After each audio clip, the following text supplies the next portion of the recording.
कैसे हो बेटा? हमें उम्मीद है आप मस्त होंगे, प्रसन्न होंगे और सकारात्मक ऊर्जा, पॉजिटिव एनर्जी से भरपूर परीक्षा की तैयारी कर रहे होंगे। परीक्षा की तैयारी में आपकी परीक्षा की तैयारी बढ़िया हो जाए, आपको अच्छे मार्क्स मिले, इसके लिए हम लोग क्या कर रहे हैं बेटा? PYQs कर रहे हैं। PYQs क्यों कर रहे हैं? PYQs इसलिए कर रहे हैं कि क्वेश्चन के पैटर्न हमको पता चलते जाए कि किस तरीके से क्वेश्चंस आते हैं। ठीक है, क्वेश्चंस का पैटर्न रिपीट होता है। यदि हम 2019 से लेकर के 2024 तक के क्वेश्चंस कर लेते हैं तो ज्यादा चांसेस उन्हीं पैटर्नों में से कोई एक पैटर्न का क्वेश्चन हमारे पास आ जाए। ठीक है, प्रोबेबिलिटी चैप्टर हमने पकड़ रखा है, प्रोबेबिलिटी में पार्ट 1 कर लिया है, पार्ट 2 करने जा रहे हैं। ठीक बेटा, देखो पहला क्वेश्चन ही असर्शन और रीजन पे बेस्ड क्वेश्चन है, तो इसको देखते हैं बेटा। कहता है कि the probability that a leap year has 53 Sunday is 2/7। अब ये तो है बेटा, ये आपको जैसे मान लीजिए 1 मार्क्स का क्वेश्चन है तो आपको याद रखना पड़ेगा कि 53 संडे होंगे, हफ्ते में जितने भी डे होते हैं। ठीक है, Sunday, Monday, Tuesday, Wednesday, Thursday, Friday, Saturday. ठीक है, जितने भी ये 7 दिन होते हैं तो 7 दिन में से कोई भी दिन पूछे, the probability that a leap year has 53 Monday is 2/7, 53 Tuesday is 2/7, 53 Wednesday is 2/7। ये स्टेटमेंट जो असर्शन है ये हमारा ट्रू है। क्या बेटा? ट्रू है। लेकिन ये ट्रू आया कैसे? ये हमको देखना है बेटा। जो हम चेक कर लेते हैं बेटा कि लीप ईयर में कितने दिन होते हैं बेटा? लीप ईयर में 366 डेज होते हैं। जनरल ईयर में, ठीक है, नॉन लीप ईयर भी एक वर्ड आया ना यहाँ, non leap year. Non leap year में कितने डेज होते हैं? 365। तो लीप ईयर में कितने होते हैं? 366। फरवरी में, लीप ईयर में फरवरी 29 डेज का होता है, तो 1 डे बढ़ जाता है। तो नंबर्स ऑफ डेज पहले हम असर्शन के लिए कर रहे हैं। असर्शन चेक कर रहे हैं कि हमारा ट्रू है कि फॉल्स है। तो कैसे करें बेटा? देखो,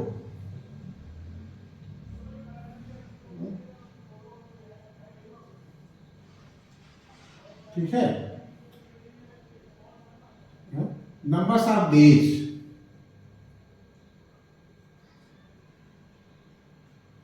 इन लीप ईयर बेटा कितने होते हैं? हो जाएंगे 366। ठीक है, तो 366 डेज हैं, उसमें कंप्लीट वीक कितने निकल जाएंगे ये हम निकाल लेते हैं। और वीक में बड़ा कितने डेज होते हैं? 7 डेज। मंडे से लेकर के और संडे तक 7 डेज होते हैं एक वीक में। कितने डेज होते हैं? 7 डेज। यदि हम 7 से इसको डिवाइड कर दें, हम पूरी बेसिक चीज बता रहे हैं बेटा। ठीक है, ऐसा यदि क्वेश्चन 2 मार्क्स या 3 मार्क्स में आता है तब डिटेल में आपको करना पड़ेगा। अभी तो हम ये कह सकते हैं कि हाँ ये ट्रू है, लेकिन कैसे ट्रू है थोड़ा बहुत तो यहाँ दिखाना पड़ेगा। तो numbers of days in leap year हो गए 366। तो numbers of week, numbers of complete week,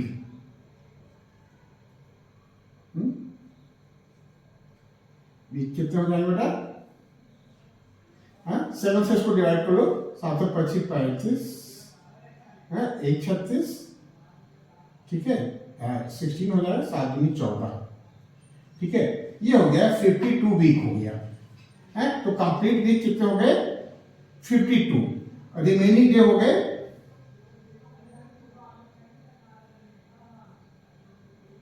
days हो गए 2।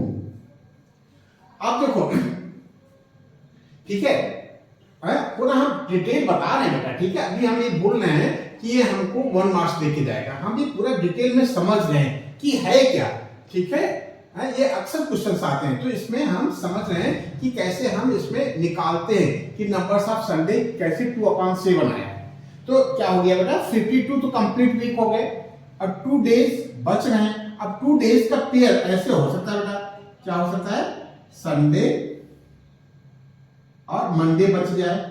भाई पूरा पूरा डिवाइड कर लिया ना वीक से, 7 से, तो लास्ट में जो मान लीजिए लास्ट में जो 2 डेज बच रहे हैं वो हो सकता है लास्ट के 2 डेज संडे या मंडे बच जाए, या मंडे ट्यूसडे पड़ जाए, या ट्यूसडे वेडनेसडे पड़ जाए, या वेडनेसडे हो और लास्ट वाला दिन हमारा थर्सडे हो, क्यों बेटा, या थर्सडे हो लास्ट वाला फ्राइडे हो, या फ्राइडे हो और सैटरडे हो, या सैटरडे और संडे हो। ठीक है, जो लास्ट वाले वीक हमने निकाल दिया है, कितने वीक हो गए, 52 वीक हो गए, तो 52 संडे भी पड़ेगा, 52 मंडे भी पड़ेगा, 52 सारे दिन है वो 52 तो पड़ेंगी। लास्ट के जो 2 दिन हैं वो संडे मंडे हो सकता है, मंडे ट्यूसडे हो सकता है, ट्यूसडे वेडनेसडे हो सकता है, वेडनेसडे थर्सडे हो सकता है, थर्सडे फ्राइडे हो सकता है, या फ्राइडे सैटरडे हो सकता है, या सैटरडे संडे हो सकता है। अब देखो संडे की बात कर रहे हैं तो संडे यदि मंडे के पेयर में आ जाता है तब भी संडे आ गया, और सैटरडे के साथ संडे आ गया तब भी संडे आ गया। तो जो संडे आने के चांसेस हैं, ठीक है, 53 संडे, तो 52 तो संडे आएंगे ही बेटा, यहाँ 52 संडे आएंगे। ठीक है, अब एक संडे यहां से आ सकता है या एक संडे यहां से आ सकता है, तो हमारे पास ये सेट कितने हो गए, 1 2 3 4 5 6 एंड 7। तो फॉर क्या बेटा, फॉर 53 संडे, फॉर 53 संडे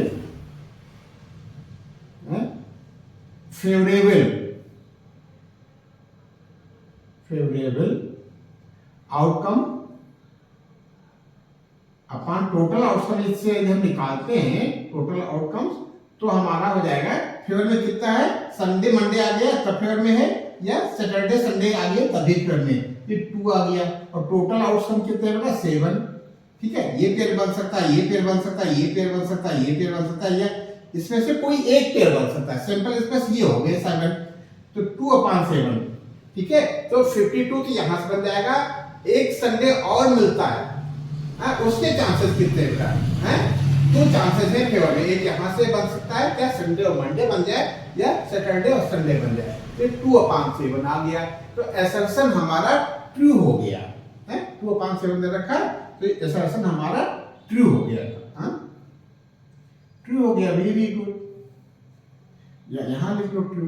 ठीक है, अब हमको थोड़ा सा रफ करना पड़ेगा, ये हमारा असर्शन ट्रू हो गया। कैसे ट्रू हो गया, हम डिटेल में निकाल लिए, 360 डेज 366 डेज होंगे, इसका मतलब 52 वीक होगा, और 52 वीक होगा इसका मतलब हर दिन कम से कम 52 टाइम्स तो आएगा ही।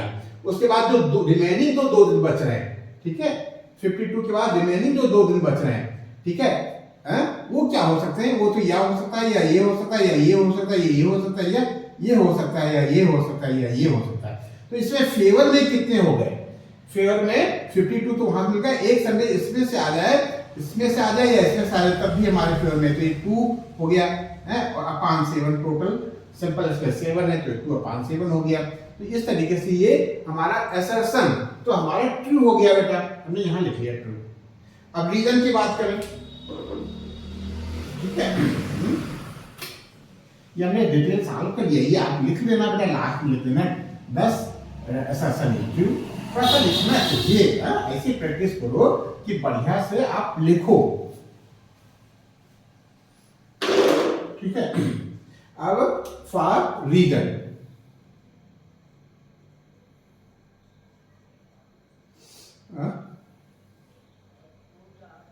क्या बेटा, फॉर रीजन,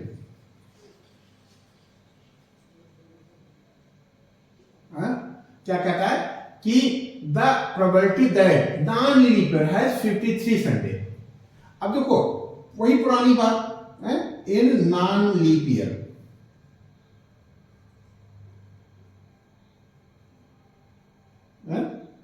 नंबर आप देख कितने हो जाएंगे, कितना हो जाएगा बेटा, 365 होता है ना नॉन लीप ईयर में, तो देयरफॉर तो ये कितना हो जाएगा, 52 तो वीक हो जाएंगे, 7 से डिवाइड करोगे, 52 वीक हो जाएगा पूरा पूरा,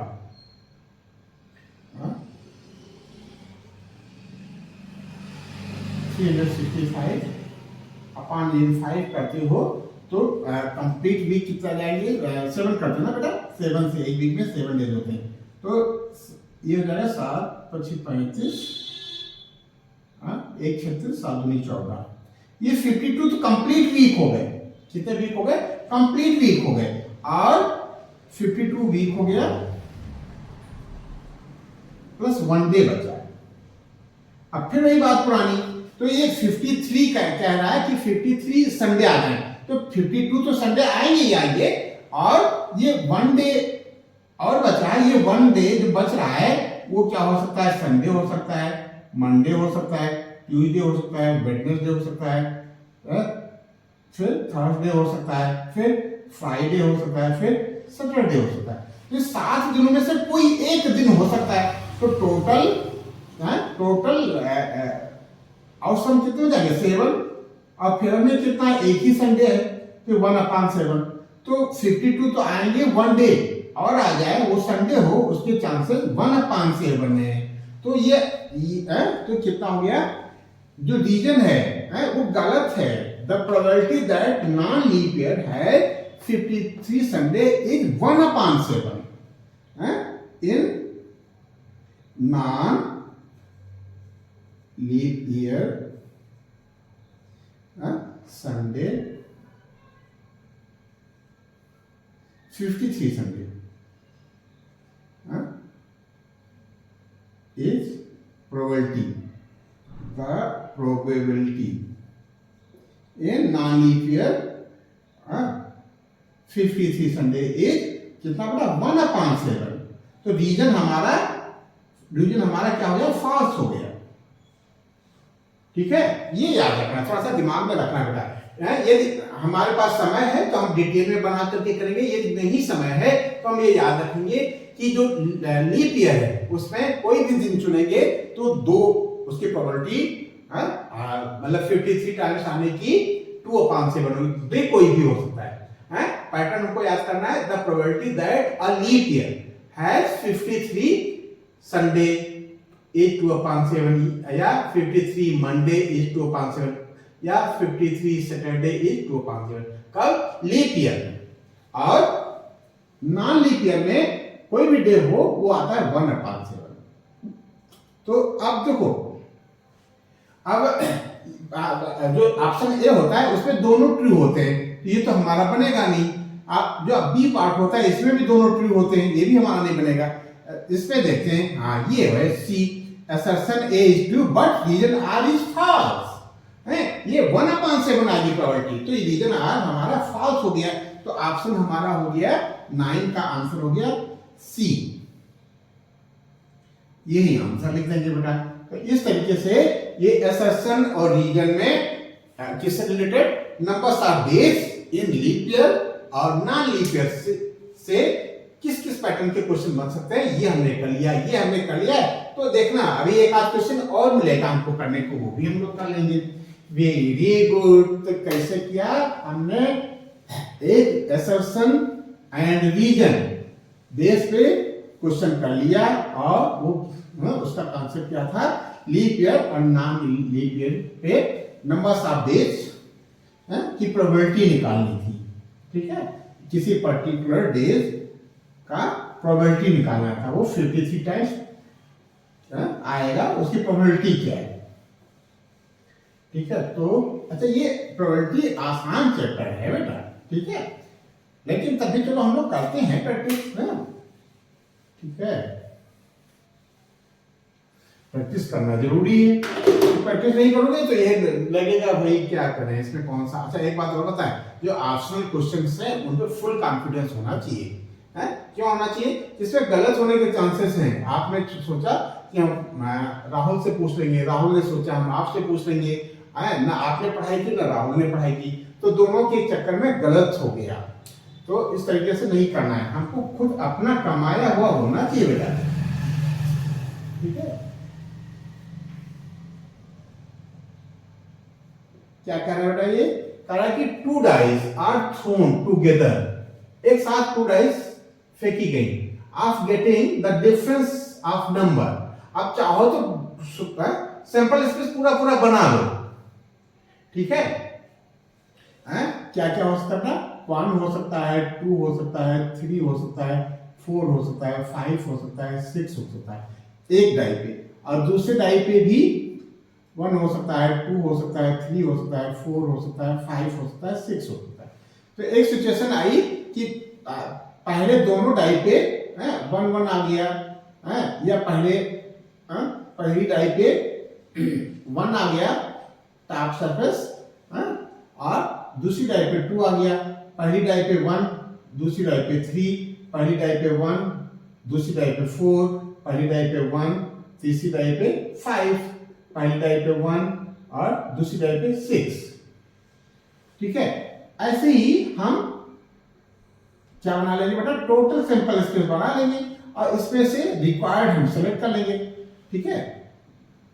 6 आ गया, 1 आ गया, 6 के साथ 2 आ गया, या 6 के साथ 3 आ गया, या 6 के साथ 4 आ गया, या 6 के साथ 5 आ गया, या 6 के साथ 6 आ गया।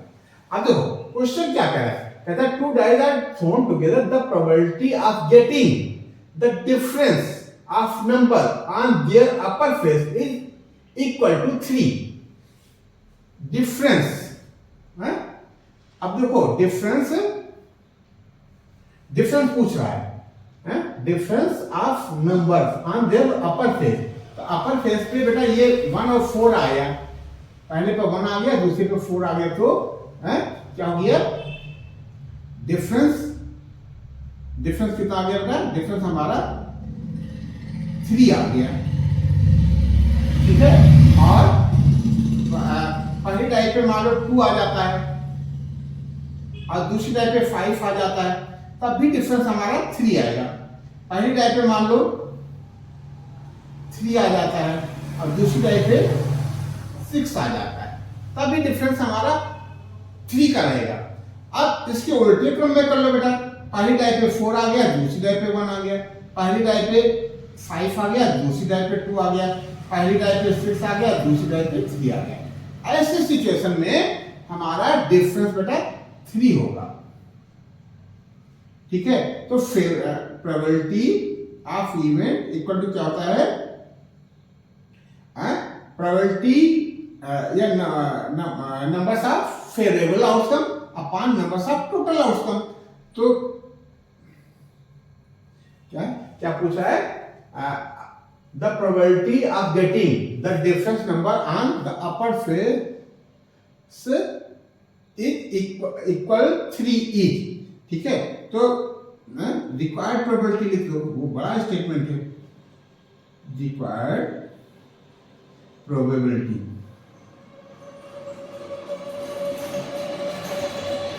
इक्वल टू क्या जाएगा? Favourable outcome. फेवरेबल हमारे 3 हो गए, बस यही 3 इसका डिफरेंस 3। ये फेवरेबल आउटकम कितने हैं? 1 2 3 4 5 6। फेवर में केवल 6 सिचुएशन ऐसी आ सकती है। पहली रो से ये आ जाएगा, दूसरी रो से 2 और क्या बेटा 1 और 4 आया, और यहाँ 2 और 1 है, 2 और 2 है, 2 और 3 है। ठीक है? 2 और 4 है, 2 और 5 है। तो एक सिचुएशन ये बन जाएगी यहां से 2 और 5, दूसरे में बन जाएगा 3 और 6। ठीक है? ठीक बेटा? और इधर कोई भी नंबर ले लोगे, 3 5 ले लोगे तो डिफरेंस 3 का नहीं आएगा, 3 4 ले लोगे तो डिफरेंस 3 का नहीं आएगा। ठीक है? तो ये 3 सिचुएशन बन जाएगी बेटा। इसी का उल्टा, ठीक है, इसी का उल्टा, ये 4 और 1, ये 4 है, पहला ही देखो बेटा 4 और 1, ये फिर 5 और 1 और 6 और 3। ये सिचुएशन होंगी, ये सिचुएशन होंगी बेटा जो डिफरेंस 3 का देगी। बात समझ पा रहे कि नहीं? तो probability equal to favourable outcome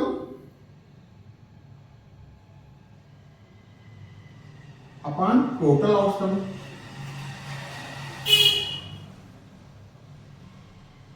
ठीक है? फेवर में कितने बेटा 3 है ना, नहीं 6 है, 1 2 3 4 5 6, और टोटल कितने हैं 36। 2 डाइस थ्रो करते हैं तो टोटल आउटकम 36 आते हैं। ये जाएगा 1/5 नहीं 1/6 6 1 जा 6 6 जा 36। तो ऑप्शन हमारा कौन सा सही है? ऑप्शन हमारा सी सही है। ठीक है, तो जल्दी में इसको भर लेंगे और इसमें चेक कर लेंगे। आप पाएंगे कि हर रो में एक आएगा जिसमें डिफरेंस 3 का होगा। तो 6 रो हैं तो फेवर में हमारे 6 आ जाएगा और टोटल 36 है। ठीक है, तो हमारा इस तरीके से रिक्वायर्ड आंसर हो गया सी। यही हमारा आंसर हो गया। कौन सा हो गया? 9। वेरी गुड, 9 आपने कर लिया। ठीक है, अब क्या है अगला क्वेश्चन? कार्ड पे बेस्ड है बेटा। कार्ड के बारे में आप फेमिलियर हैं, हमें पूरा पूरा पता है कि आपने चैप्टर ठीक से किया हुआ है। ठीक है, आपका चैप्टर का बेसिक क्लियर है तभी पीवाईक्यूज करने में मजा है। ठीक है, नहीं किया तो बेटा पहले कर लेना, फिर ये पीवाईक्यूज करना। क्या बेटा?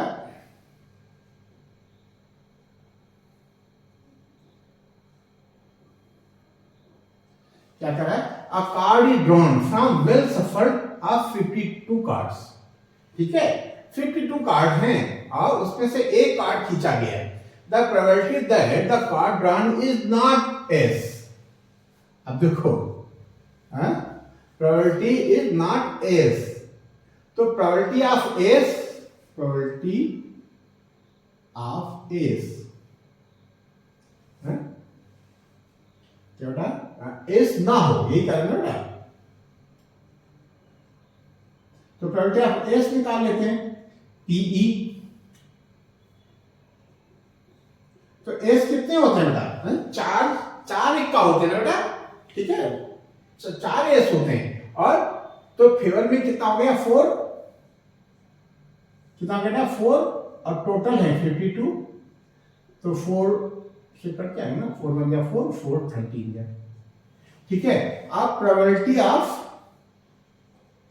नॉट एस कैसे निकालेंगे? 1 से इसको माइनस कर देंगे, not S. Probability of E dash क्या होता है? 1 माइनस प्रोबेबिलिटी ऑफ ई। ठीक है, equal to 1 minus 1/13 equal to कितना आ गया बेटा? 13 आ गया। LCM 13 minus 1 equal to 12/13। तो इसका कॉन्सेप्ट क्या है?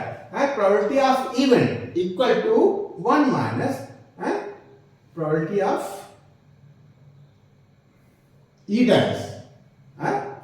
किसी इवेंट के ना होने की प्रोबेबिलिटी, किसी इवेंट के ना होने की प्रोबेबिलिटी निकालना हो तो 1 माइनस प्रोबेबिलिटी ऑफ इवेंट निकाल लेते हैं। किसी घटना के घटने की प्रोबेबिलिटी को माइनस कर देते हैं 1 से, तो किसी इवेंट के ना होने की प्रोबेबिलिटी आएगी। इक्का ना हो, ठीक है, एस ना हो, उसकी प्रोबेबिलिटी पता करना है। तो 1 में से एस हो, एस की प्रोबेबिलिटी जो ड्राम कार्ड है वो एस हो, उसको हम 1 से माइनस कर देंगे और एस हो उसकी प्रोबेबिलिटी आ गई 4/52 यानी 1/13। तो रिक्वायर्ड आंसर हमारा 12/13 आ गया। तो ऑप्शन हमारा डी सही हो गया। क्यों बेटा? ऑप्शन डी करेक्ट हो गया। Very good. 11 कर देगा।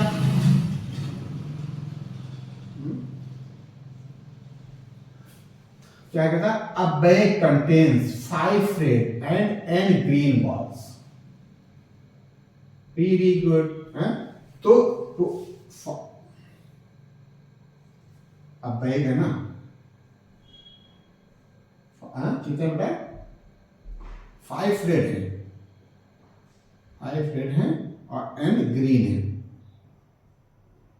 ठीक है, तो अब देखो, if the probability are drawing green ball is, इसमें से कोई एक बॉल निकाला गया है। ठीक है, तो प्रोबेबिलिटी ऑफ ग्रीन और probability of red ball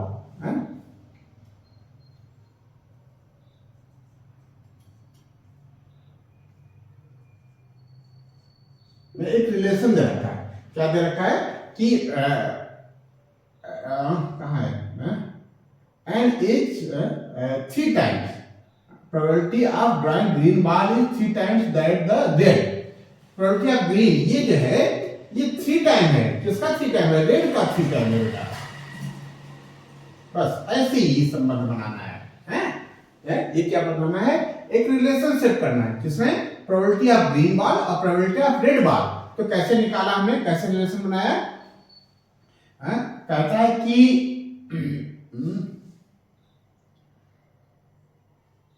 if the probability of drawing if the probability of drawing green ball की probability is 3 times, ये 3 टाइम है, ये 3 टाइम है किसका? रेड बॉल की प्रोबेबिलिटी का। बस ये हमको गिवन है। अब इसमें हम सेट कर देते हैं प्रोबेबिलिटी ऑफ ग्रीन बॉल कितनी आ जाएगी? प्रोबेबिलिटी ऑफ ग्रीन बॉल हो जाएगी, फेवर में n है और टोटल है 5 प्लस n, क्या यही है ना बेटा? और इसमें 3 into probability of red ball, red कितने हैं? 5 और टोटल हो जाएंगे n प्लस 5। बस इतनी सी बात है। यहां से हम n कैलकुलेट कर लेंगे, ठीक है? क्या कैलकुलेट कर लेंगे? n कैलकुलेट कर लेंगे।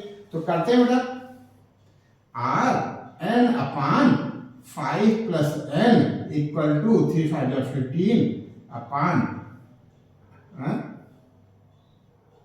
n प्लस 5 कर लो या 5 प्लस n कर लो। क्यों बेटा? अब देखो डिनोमिनेटर तो दोनों में सेम है, अब बीच में इक्वल का स्टेटमेंट है, तो n इक्वल टू हमारा 15 आ जाएगा डायरेक्ट। क्यों? क्रॉस मल्टीप्लाई करेंगे तभी n upon 5 n plus 5 n plus 5 cut जाएगा, तो हमारा 15 आना चाहिए। वेरी गुड, ऑप्शन हमारा कौन सा सही हो गया? बी वाला। ये हमारा बी आंसर सही है, यही हमारा आंसर हो गया। तो अब देखो प्रैक्टिस ये करना है कि इतना आप सॉल्व करो बेटा, ये ना करो कि किसी के इशारे का इंतजार करो, ठीक है, कि वो हमको बता दे। ये हमको आना चाहिए, ये आना चाहिए, और ये कॉपी पेज हम लिखेंगे तभी हम कुछ अच्छा पाने के हकदार होंगे। ये क्वेश्चन नंबर 11 कंप्लीट हुआ बेटा। अब क्या करना है? 12 करना है। कब आया था? 2023 में आया था। कब आया था बेटा? 2023 में आया था। मतलब करना है 12 ना, 11 हो गया, 12 करना है।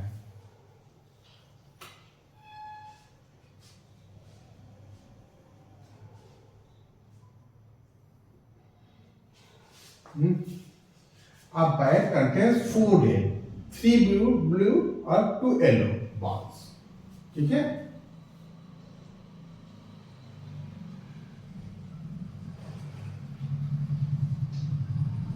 ठीक है, क्या क्या है इसमें? 4 रेड है, कितना बेटा? 4 रेड बॉल है, 4 रेड बॉल है, और 3 ब्लू बॉल्स हैं, 3 ब्लू बॉल्स हैं, और 2 येलो बॉल्स हैं, ठीक है? ये है बेटा। कहता 1 ball drawn at random, find the probability that ball is red. तो प्रोबेबिलिटी ऑफ रेड कितना हो जाएगा? प्रोबेबिलिटी ऑफ रेड कितना हो जाएगा? रेड 4 है, तो फेयर में हमारा बेटा 4 हो गया। अब टोटल कितने? 4 3 7 9, बस यही आंसर हो गया। क्यों? छोटी सी बात है बेटा। फिर सेकंड पार्ट में क्या कह रहा है? येलो, येलो आने के चांसेस कितने हैं बेटा? प्रोबेबिलिटी ऑफ येलो बॉल कितना हो जाएगा बेटा? ये हो जाएगा 2, फेवर में 2 है और टोटल 9 है। बस इतनी सी बात है, यही हमारा 12 हो गया। अब हम लोग क्या करना है? 13 करना है बेटा। कहता है the probability of getting 2 heads when 2 fair coins are tossed together each. क्या आ जाए बेटा? 2 हेड आ जाए। तो हम क्या करते हैं? टोटल हम सबसे पहले सैंपल स्पेस लिख देते हैं बेटा। क्या है? The probability of getting 2 heads when 2 fair coins are tossed. 2 coin उछाले गए, 2 सिक्के उछाले गए, टॉस किया गया, तो क्या आ सकता है? दोनों के टॉप सरफेस पे हेड आ सकता है। एक सिचुएशन ये हो गई, या पहले पे हेड आ जाए और दूसरे पे टेल आ जाए, एक सिचुएशन यह हो गई, या पहले पे टेल आ जाए और दूसरे पे हेड आ जाए, एक सिचुएशन ये हो गई, या एक सिचुएशन ये भी हो सकती है कि दोनों पे टेल आ रहे। बस यही 4 सिचुएशन है। तो सिंपल स्पेस टोटल आउटकम हो गए 4 और पूछ क्या रहा है the probability of getting 2 head. अब 2 हेड पाने के फेवर में तो केवल एक ही सिचुएशन है बेटा, वो ये है। तो प्रोबेबिलिटी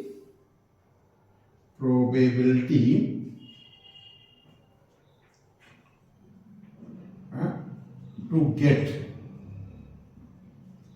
2 हेड कितना है, फेवर में 1 है और टोटल 4 है, 1/4।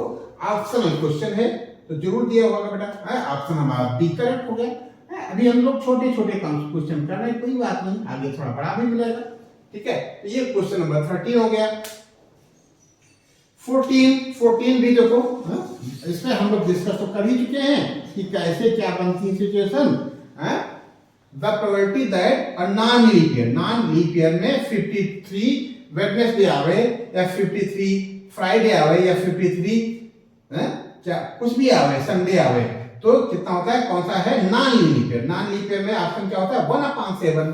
बस आप सीधे सीधे लिख सकते हो उसको, क्योंकि ऑप्शनल है, बस एक स्टेटमेंट में लिख दिया द प्रोबेबिलिटी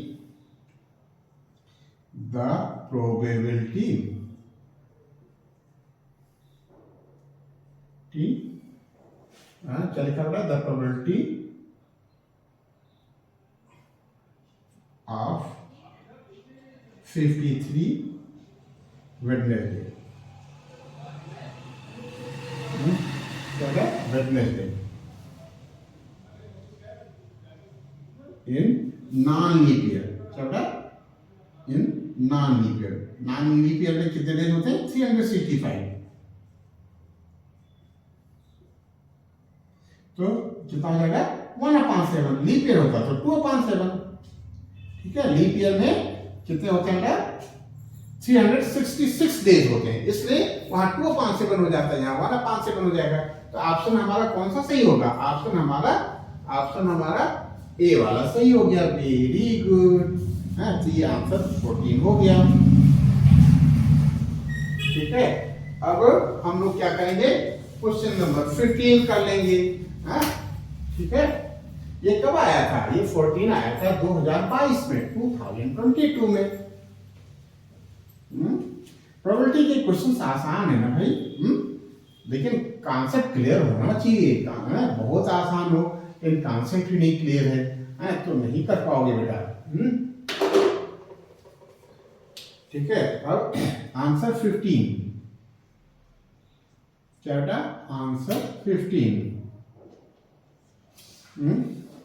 कहता है कि in a single throw a dice the probability getting composite number. अब देखो कितना आसान है, सिंगल थ्रो है तो टॉप फेस पे, अपर सरफेस पे, अपर फेस पे क्या आ सकता है बेटा, 1 आ सकता है।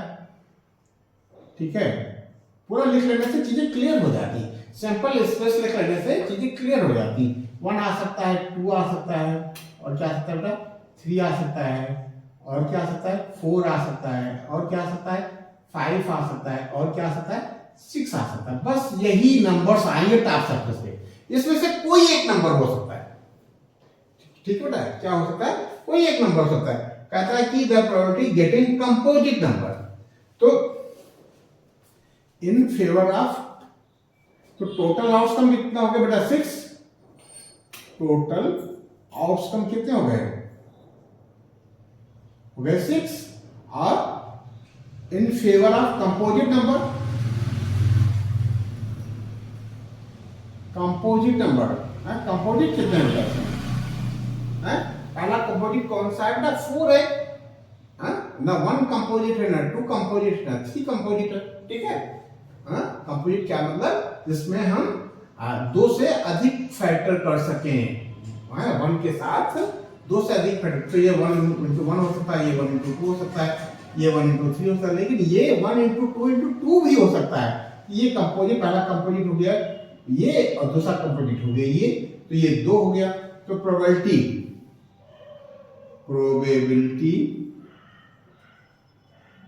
in probability for composite number, probability for getting composite number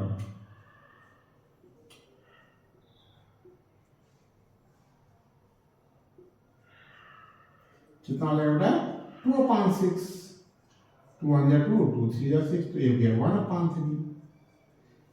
optional है, हाँ ऑप्शनल है, तो कौन सा ऑप्शन सही है? ए वाला ऑप्शन सही हो गया, वेरी गुड, यही हमारा आंसर हो गया इस सेशन का। क्या बेटा? इस सेशन का लास्ट क्वेश्चन यही आ जाएगा, ठीक है, बस इतना ही करेंगे, ठीक है। नेक्स्ट सेशन में हम आगे क्वेश्चन पकड़ेंगे। कहते हैं from the letter word mango, क्या वर्ड है? मैंगो, ठीक है। अ लेटर इज सिलेक्टेड, इसमें से कोई एक लेटर सिलेक्ट किया गया, एम सेलेक्ट कर सकते हैं, एन ए सेलेक्ट कर सकते हैं, एन सेलेक्ट कर सकते हैं, या एन जी सेलेक्ट किया या ओ सेलेक्ट किया, वन नंबर सेलेक्ट किया। वन नंबर क्या हो बेटा? The probability that letter vowel is, vowel कितने हैं? Probability of selected letter is vowel। कितने वावल किसमें है इसमें बेटा? कितने है बेटा? एक वावल तो ये हो गया, फिर एक वावल ये हो गया, तो फेयर में कितना हो गया? 2, और टोटल कितने हैं? 1 2 3 4 एंड 5, तो 2/5, तो कौन सा ऑप्शन सही हो गया? सी ऑप्शन सही हो गया, वेरी गुड। तो इस तरीके से हम लोगों ने पार्ट 2 कर लिया, ठीक है। थोड़ा थोड़ा सेशन कर ले, ठीक है, आप ब्रेक करके अगला सेशन कर लेना, हम इसकी प्लेलिस्ट बनाएंगे। तो इस तरीके से ये पार्ट 2 खत्म हुआ। हम लोगों ने 16 क्वेश्चन कर लिए और 24 से लेकर के 22 तक पहुंच गए। नेक्स्ट सेशन में हम आगे कंटिन्यू करेंगे और 2019 तक के क्वेश्चंस कर लेंगे, ठीक है बेटा। आज के लिए इतना ही, और बाबू ये आपको सेशन हमारा अच्छा लगा हो, ठीक है, और आपको इससे कुछ फायदा हुआ हो, तो आप अपने दोस्तों में भी शेयर कर दो। और यदि आपने चैनल पे आप नए हैं, आपने भी सब्सक्राइब नहीं किया, तो बेटा चैनल को सब्सक्राइब कर दो, ठीक है बेटा। Thank you.